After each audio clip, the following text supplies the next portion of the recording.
par novadu veidošanas kritērijiem.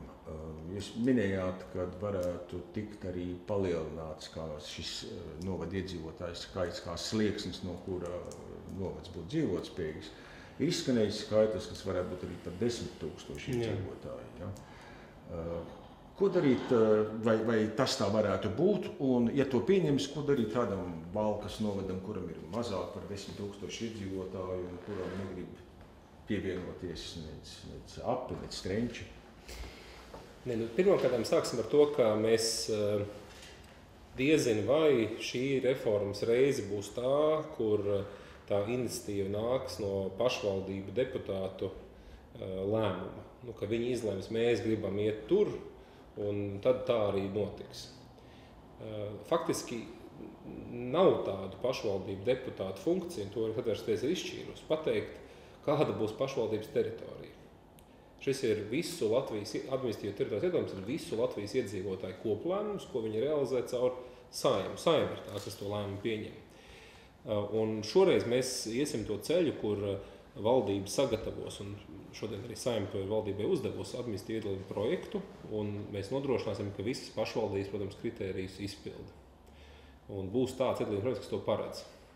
Un pēc tam šo iedalījumu projektu mēs diskutēsim ar pašvaldībām, ņemsim vērā viņu ierosinājumus, protams, uzklausīsim atvērtā procesā, diskutēsim ar pilsonisko sabiedrību, ar uzņēmējiem, ar citām valsts pārvaldes iestādēm un radīsim labāko modeli. Un es domāju, ka visas pašvaldības, kas šīs iedalījuma projekta rezultātā taps, viņas atbildīs šiem kritērijiem. Kāds būs gala lēmums, tas ir Saeimas lēmums. Valdība šādu lēmumu piedāvās. Vai šajā reformas teritoriju veidošanā jūs kā klucīšus domājat bīdīt pašus novadus vai pieļaujat arī to, ka novadi varētu tikt sadalīti? Piemēram, arī tie daži piemēri, ka Aglonas novadā ir apvienojušies bijušā Preiļu un Krāslavas rajona pagasts. 5 gadījumu Latvijā, jā. Valka tagad ir iekārojusi Gaujiem no apes, tikai Gaujiem. Lūk, vai tas vispār tiks pieļauts, ja? Visi šie sociāla-ekonomiskie kritēriji atbildīs?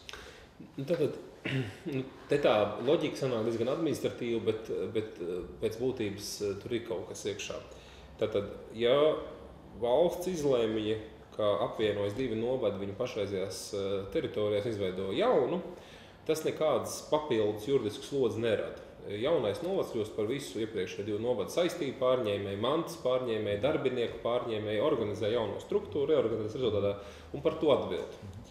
Ja ir gadījums, kur kāds novads tiek dalīts, mēs faktiski nonākam pie situācijas, ka mums ir nekavējoties katram šim gadījumam jāveido savs reorganizācijas plāns, kas pēc būtības paredz to, ka valdībai ir jānosaka, kā sadalīt šīs pašvaldības saistības, pārņēmēji pašvaldības, kurš tad cik pārņems. Un tur ļoti komplicēti paliek jautājumi, kā sadalīt mantu, jo katrai pašvaldībai ir savs īpašums, un kā sadalīt saistības pret darbiniekiem, kāda pašvaldībai ir. Un, tas ir ļoti komplekss gadījums. Mēs pieļaujam, ka daži tādi gadījumi Latvijā var būt, bet gribētos paturēt jēdzienu daži pagaidām atvērti, bet vienlaicīgi pietiekami maz, ja? Lai neatvērtos ļoti daudz gadījumu, jo katrs tas gadījums prasīs kādu papildus darba posmu no ministrijas. Mums ir ļoti tāds ierobežots grafiks, tā kā ideālā variantā mēs paliekam novadu robežās.